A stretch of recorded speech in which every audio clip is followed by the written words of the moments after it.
మంచిర్యాల జిల్లా శ్రీరాంపూర్లోని ఇందారం వన్నేగన్లో శ్రీనివాస్ అనే కార్మికుడు మృతి చెందాడు. ఈ ప్రమాదానికి గని యాజమాన్యమే బాధ్యత వహించాలని కార్మికులు డిమాండ్ చేస్తున్నారు. గాలి సరఫరా మెరుగుపరచాలని సేఫ్టీ ఆఫీసర్లను కోరినా నిర్లక్ష్యంగా వ్యవహరించారని కార్మికులు అన్నారు.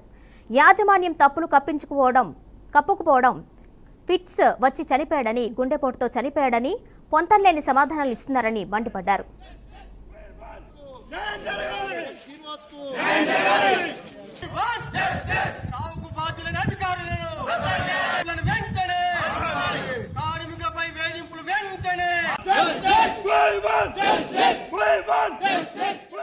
నిర్లక్ష్యం వహించినటువంటి ఆ చావు మీద ఎల్లవేలు శ్రీనివాస్ చనిపోయిన దాని మీద విచారణ జరిపించి ఆ బాధ్యుల మీద చర్యలు తీసుకొని కఠినమైన చర్యలు తీసుకోవాలి. వాళ్ళని ప్రాసిక్యూట్ చేయాలి. వాళ్ళ మీద 302 సెక్షన్ ప్రకారం వాళ్ళ మీద కేసు బుక్ చేయాలి.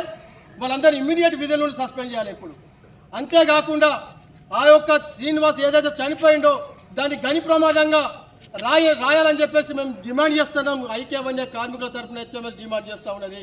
మీరు ఏదో మామూలుగా ఫిట్స్ వచ్చి చనిపోయిండు, మసిమూసి మారేడుకాయ చేసి ఆ కుటుంబానికి ఆ కార్మికుడికి అన్యాయం చేయాలని చూస్తే మాత్రం తీవ్ర పరిణామాలు ఉంటాయని చెప్పేసి మేము హెచ్ఎంఎస్ తరఫున హెచ్చరిస్తూ ఉన్నాం.